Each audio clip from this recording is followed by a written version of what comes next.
Hi, second grade. So in our last video, I talked about how you're going to be adapting fairy tales and what things you can change in some stories that you already know to begin to write your own versions of these fairy tales. I also reviewed with you the base of Cinderella so that we could start writing our own version of Cinderella by already knowing what happens in this story. So first, I want to show you the guideline that you're going to be looking at and you're going to be using to do your pre-write. This is what the beginning page looks like, and this is what I'll be talking about today in this video. So as you see, our title up here says Cinderella verse blank.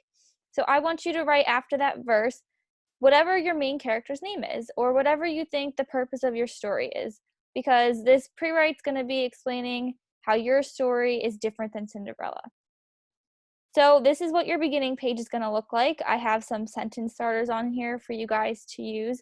You don't have to use exactly these. You can reword them to fit your own story, but I wanted to put them here so that you guys had something to base your writing off of. And I'm going to show you in my version of this pre-write how I use this to write my own story.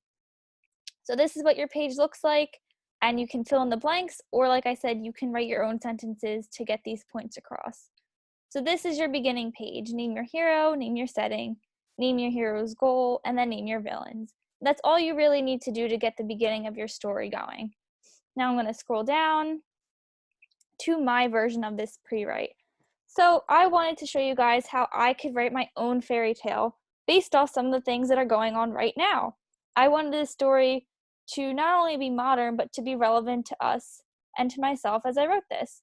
So you might kind of understand some of the things that have been going on with this virus, and I wanted to explain this to you in a silly way through a fairy tale. So the beginning of my story, and I'm going to be explaining my example parts right here. I use this pre-write to explain my hero by saying, once upon a time, there was a student teacher named Miss D'Antonio and a teacher named Mr. Mitchell. So you know just from this very first sentence right here that my heroes are going to be me, Mr. Mitchell, and then eventually you guys will be brought into the story as well. So then our setting, you can explain this by saying that your hero lived in blank, or they lived with somebody, or something made up. You can write whatever you want right here. But for mine, I wrote Miss D'Antonio and Mr. Mitchell lived in New Jersey, the most populated state in the United States. Now notice how I didn't just state where they lived. I also explained something about where we live. And you might want to do this just to give a heads up about what your story might be about, or just to add some more detail to your story. So now I'm going to talk about what the hero's goal is. My example of this is Miss D'Antonio and Mr. Mitchell wanted to teach their second grade class exciting and fun lessons. That was our goal. So then our villains are going to come in, and this is where it gets good. And you can say, but blank lived with blank and blank who did not like, and then you can just state whatever your hero's goal was.